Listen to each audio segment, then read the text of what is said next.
ఈరోజు ప్రశ్న: ధూమావతి జయంతి అంటే ఏంటి? ఈరోజు ఏ ఏ పనులు చేస్తే మనకి బాగా కలిసి వస్తుంది? అసలు ధూమావతి అంటే దశ మహావిద్యల్లో 7వ మహావిద్య. అమ్మవారి రూపం వితంతు రూపం. ధూమావతి అమ్మవారి వాహనం కాకి.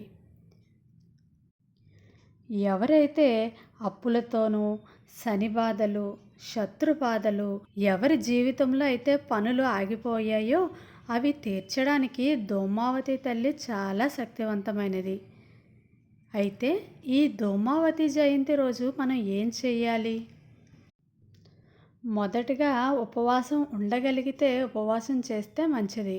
అన్నం తినకుండా పాలు పండ్లు మాత్రమే తీసుకోవాలి. ఒకవేళ ఉపవాసం చేయలేకపోతే ఒంటిపూట చేసినా సరిపోతుంది. ఇక ధూపం విషయానికి వస్తే ఆవు పేడ పిడకలు, గుగ్గిలము ధూపం వేస్తే చాలా మంచిది. ధూమం అంటే పొగ. పొగ ద్వారానే తల్లి ప్రసన్నం అవుతుంది. ఇక అమ్మవారిని ప్రసన్నం చేసుకోవడానికి నేను ఒక మంత్రం చెప్తాను. ఆ మంత్రాన్ని ఎవరైతే 108 సార్లు చదువుతారో వారికి ఉన్న అష్టదరిద్రాలను అమ్మవారు తీసేస్తారు. లక్ష్మీదేవి అనుగ్రహం మీకు కలుగుతుంది. ఇక అమ్మవారికి ఇష్టమైన నైవేద్యం ఏమిటంటే పుల్లని వస్తువులు. పెరుగు అన్నం కానీ, చింతపండు పులిహార, నిమ్మకాయలు పెడితే అమ్మవారికి చాలా ఇష్టం. అమ్మవారికి తీపి ఇష్టం ఉండదు. కాబట్టి తీపి పదార్థాలను పెట్టకండి ఈరోజు.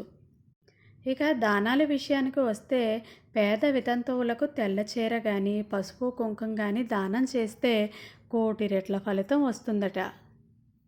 ఇక ఈరోజు చేయకూడని పనులు ఏంటో తెలుసుకుందాం. ఎర్రటి పువ్వులు అమ్మవారికి పెట్టకూడదు.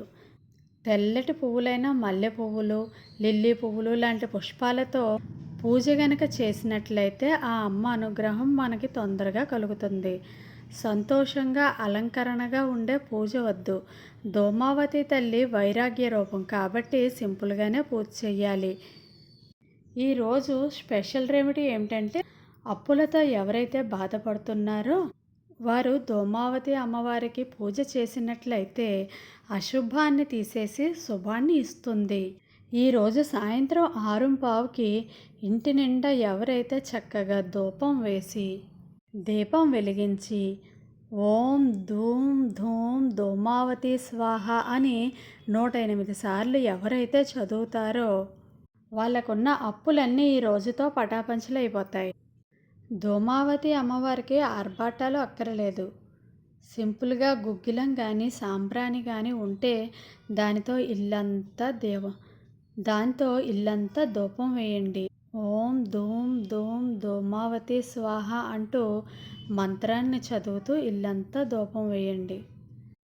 ఈ రోజుతో మీకున్న అప్పులన్నీ తీరిపోవాలని మనస్ఫూర్తిగా కోరుకోండి. ఈ వీడియో కనుక నచ్చినట్లయితే ప్లీజ్ లైక్ చేయడం మర్చిపోకండి. Thank you.